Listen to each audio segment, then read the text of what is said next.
그다음에 뭐 매매도 있고 경매도 있고 공매도 있고 한데 우리 초보 투자자들한테는 어떤 방법 추천하실 수 있으실까요? 저는 거의 경매를 합니다.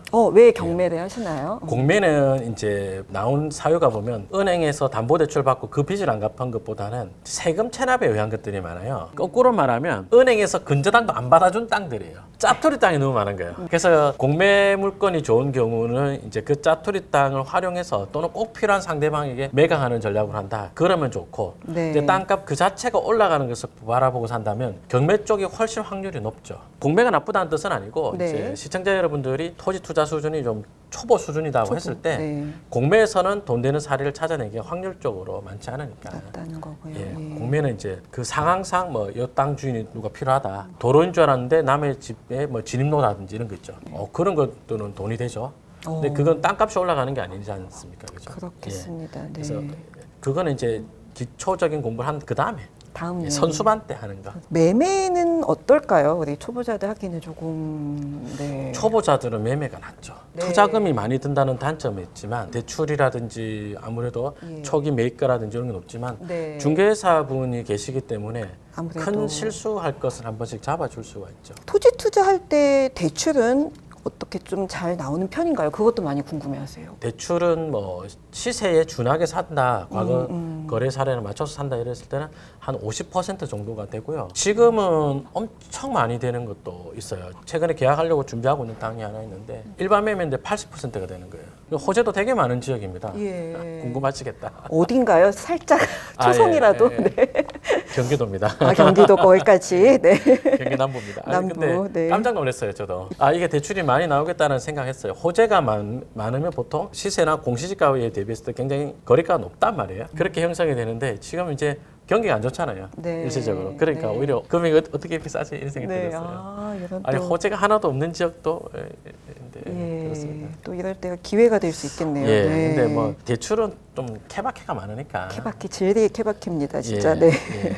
또 우리가 궁금한 게 괜찮은 물건 같아요. 근데 이 토지 가격이 싼지 비싼지 아리까리하고 판단이 잘 안 되는 경우가 있어요. 이럴 때는 어떻게 해야 되는 야, 걸까요? 이거 진짜 좋은 질문입니다. 감사합니다. 이게 땅 투자할 때 이게 이 센스가 필요하다는 걸 거의 생각을 못 해요. 센스. 네. 예. 땅 투자할 때 회원님들이 저한테 질문 주실 때도 제가 답변 잘 못하는 것들이 있어요. 대표님 이래 갖고 이 용도 지역 땅을 살려고 하는데 어떻게 봅니까? 호재는 이겁니다. 했을 때 제가 왜 답을 못하냐면 법적인 내용이 아니라 이 호재대로 됐을 때 3년 지나고 5년 지났을 때 이 땅 얼마일 거냐. 네. 이거 계산이 어려운 거거든요. 그런 게 되게 많아요. 저도 그게 어려워요. 가장 쉬운 방법을 하나 말씀드리보자면 신도시가 하나 있고 이런 데 농림지역이나 그 관리 지역이었던 것이 생산 녹지 같은 걸로 올라간다. 올라갔을 때 이 사도 될 것인가 하는 게 네. 어려운 것 중에 어려운데. 네. 근데 요만큼의 신도시가 들어왔을 때 요 트래픽이 있는 자리가 나중에 얼마 하더라 이런 것들은 그만한 신도시가 들어온 경기도의 다른 데를 가서 보면 되죠. 그러니까 인근 지역에 유사한 호재대로 실현된 데 있죠. 거기 가서 걔 얼마 하는지를 보면 돼요.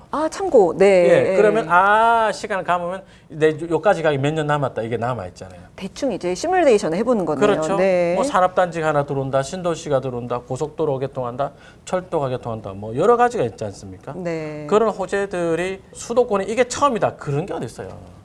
호재 실현된 데 가서 보고 나중에 네. 얼마 가겠구나 이렇게 네, 계산하면 대충 좋죠. 역으로 계산할 수 있는. 예. 네. 알겠습니다. 여태까지 대표님 토지 투자 케이스 중에 이건 정말 성공했다. 이런 거 좀 말씀해 주세요. 제일 궁금한 거 사실. 책이 많은데 네. 책에도 있지만 맛보기로. 사실 네. 책에 못 네. 쓴 사례도 있습니다. 수익이 어마어마하게 많이 난 사례도 있는데 땅을 60억 주고 산 땅이 있었습니다. 60억 주고 네. 땅을 사서 개발을 했습니다. 180억에 팔았습니다. 와, 정말. 네. 개발을 뭐 엄청 큰 거지었냐? 아닙니다. 상업용 부동산 2개 지었거든요. 근데 그게 가능한 거예요. 그 이제 신도시 들어오고 나서 그렇게 네. 했죠. 그래서 네. 신도시 들어올 초기에 사서 네. 작년 말쯤에 하나 팔고 2개를 다 팔았는데 그렇게 네. 한 사례가 있죠. 그래서 토지 공부할 때 상가 공부 같이 해놓으면 이럴 때 되게 유용하죠. 다음에 제가 소개시켜 드릴 테니까 네. 그 사람 불러가지고 상가도 한번 했어요. 우리나라에서 상가 그 최고 전문가 했어요. 네, 누구시죠? 김종률 했어요. 우리 네.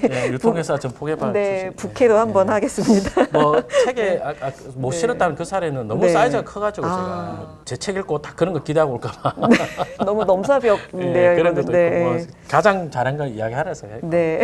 그거 말고도 뭐 용인의 플랫폼 시티 도시개발 사업지 이런 것들도 네. 보면 14억 2천에 매입을 했거든요. 대출을 7억 받았습니다. 대출 더 많이 나오는데 7억까지만 받았는데 보상 72억 2천 나왔어요. 어마어마하죠. 어마어마한데요. 아까 했던 이야기 그대로 해볼까요? 예. 경기도 광주 이야기하면서 2010년도에 김종률이가 거기 답사 갔을 때 개발행위 허가 제한 지역 지정했단 말이에요. 요만큼 역세권 개발 사업 한다고. 근데 저는 이론적으로는 공부했지만 그걸 실전에서 처음 봤거든요. 그래서 투자를 못했어요. 그러고 이제 시간 지나서 거기가 광주 역세권 개발 사업 하는 걸 봤죠. 그리고 나서 이제 2018년 4월일 겁니다. 2018년 4월 맞아요. 용인에서 용인 플랫폼 시티 그때 당시로서는 마북 경제 신도시 만든다고 하면서 맞아요. 기억납니다. 예. 예. 그러면서 이제 개발행위 허가 제한 지역 지정했거든요. 근데 거기 사업성이 충분히 좋아요. 네. 경기도 광주보다 더 좋아 보입니다. 그래서 땅 사러 갔더니 거기가 이제 개별 공시지가는 싼데 보상은 높게 나올 땅이 하나 몇몇 나온 게 있더라고요. 네. 우와 이거 좋다 사자. 네. 그 땅 말고도 좋은 거 많았어요 그때. 예, 예. 요게 제일 좋네. 요거 네, 사자 해서 네. 산 게 있었는데 그게 이제 2019년 1월달에 등기 쳐서 이제 14억 2천에 등기 친 건데 2023년 2월에 72억 2천 보상이 나왔고. 와, 네. 어마어마하죠. 드라마틱합니다, 예. 진짜. 네. 그거 말고도 뭐 이천 같은데 도시개발구역 옆에 땅 같은 경우도 네. 4억 7천 정도의 낙찰 받은 게 있어요. 그거는 대출 끼고 1억 천 정도 돈 들었거든요. 종잣돈이 네, 별도. 예. 네. 그 9억에 팔았거든요. 9억에 매각하는데 시간이 얼마나 걸렸느냐? 네. 4억 6천 몇백에 낙찰 받았거든요. 13개월 걸렸어요. 기간도 굉장히 짧아요, 예, 생각보다. 13년이 네. 아닙니다. 네. 예. 13개월입니다. 13개월. 그래서 아까 제가 호재 이야기할 때도 네. 그 차장님이 아주 중요한 얘기 주신 거거든요. 호재를 너무 일찍 들어간다. 2000이 세계역이 들어온다고 해가지고 역 주변 땅 산 사람들 2010년부터 샀단 말이에요.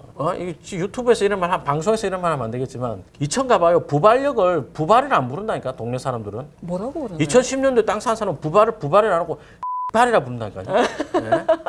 네. 아이 진짜 네. 아유 부발 진짜 여기 역만 들어오면 뭐냐 역세권 개발 사업을 해야지. 충분히 에이 그래요. 부발 이런다니까 지역의 평화 발언하는 게 아니라 네. 2010년도에 땅 산 사람들은 역세권 개발 사업을 거 땅 산 사람은 그렇게 생각할 만하죠. 근데 이제 그 무렵에 이제 자꾸 지나오다가 인근에 도시 개발 사업을 하나 하는 거야. 그럼 그 옆에 땅이 겸해놨길래 낙찰을 낼름 받았는데 13개월 걸려서 팔았으니까 1억 천 넣고 4억 남았죠. 4억 넘게 남았을 거야 아마. 물론 이제 소득세 내야 되죠. 괜찮죠?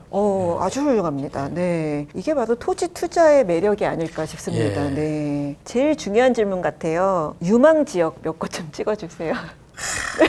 맨입에. 네. 유망 네. 지역 찾는 법을 알려드릴게요. 찾는 법. 예, 그거 찾는 중요하죠. 법을 네. 알려드릴게요. 예를 들어서 아파트 값이 많이 비싸진다. 그러면 추가로 미니 신도시 같은 개발 사업이 왕성하게 일어날 수 있겠죠. 가능성이. 네. 그죠? 서울이다. 서울은 재개발 재건축이 왕성해질 거거든요. 그렇죠. 근데 평택이다. 평택은 기존의 시가지에 있는 아파트들도 일부 있지만 개발 가능한 농지들이 굉장히 많단 말이에요. 평택에 호재가 있고 집값이 올라간다. 그러면 어떤 데에 관심 좋냐? 그는 구도심에 붙어 있는 구도심하고 거의 다 있는 접하고 있는 유후부지 농지 같은 것들 있죠. 네. 도시개발구역 투자로 괜찮습니까? 괜찮죠. 괜찮죠. 예, 그런 거 네. 괜찮죠. 네. 그다음에 이 호재가 우리가 부동산 일했을 때 가장 큰 호재가 철도 호재. 철도 그렇죠. 그 생각하잖아요. 네. 그런데 철도가 개통한다. 어떤 부동산에 대한 수요가 많아지겠어요? 주거란 말이에요. 철도가 개통한다 이랬을 때는 주거용 부동산에 대한 수요가 많이 올라가거든요. 네. 그럼 역세권 개발 사업 같은 것이 일어날 가능성이 커지나요? 그렇죠. 근데 이제 고속도로다. 고속도로 같은 것이 개통한다. 서울로 관통해서 지나가는 아까 잠깐 공장 이야기 잠깐 한 거 있잖아요. 네. 그 공장 같은 경우도 가격이 왜 그렇게 많이 올랐냐? 이 서울 문산간 고속도로가 개통한 거예요. 네. 서울 문산간 고속도로가 이제 파주 문산에서부터 원롱 IC로 거쳐가지고 쭉 와서 강서 쪽으로 나오는데 그 도로가 이제 더 개통을 하면 김포를 해서 광명으로 해서 연결되고 광명은 광명 수원간 고속도로가 되고 이래 되거든요. 그러는 과정에서 제1외곽, 2외곽 고속도로 다 지나가고 이래 되단 말이에요. 네. 그러니까 이렇게 IC 호재가 있는 지역들은요, 산업단지가 많이 들어서거나 물류단지가 많이 들어서거나 이게 공공에서 하는 경우도 있고 민간에서 하는 경우도 많아요. 그러면 어떤 땅이 많이 올라가느냐? 그런 고속도로 호재가 있는 지역은 도로 한 6m 이상 도로 접한 용도 지역을 하면 관리지역 땅들이 잘 올라가죠. 실제로 경기도 광주 도청면 같은 경우도 도청면에 있을 때 그거 어디야 이런다고요. 사실 익숙한 이름은 익숙한 아니에요. 이름은 아니죠. 네. 곤지암에서 더 들어가는 땅이거든요.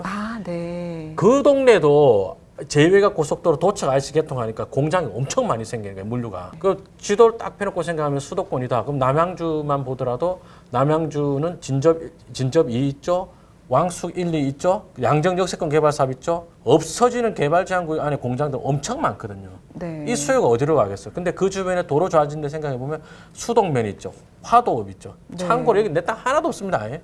네. 지금 제가 갖고 있는 지역을 말 안 하려고 하니까 네. 이제 말이 안 편한데 아유 말하고 싶다. 네. 말해도 될 것 같은데. 네. 그래서 뭐 제가 갖고 있는 네. 빼고 이야기하는데 그래서 수동면 같은 데 땅값 많이 올랐나요? 엄청 많이 올랐죠. 네. 수동면 쪽은 보면은 이제 남양주 수동면에서 오남 우물에서 별내 쪽으로 들어가는 도로가 개통할 예정이에요. 네. 그게 2017년도에 착공했단 말이에요. 17년. 예, 네. 오남 저수지 쪽으로 해서 터널 뚫어서 2017년에 착공했는데 그게 이제 개통 임박했거든요.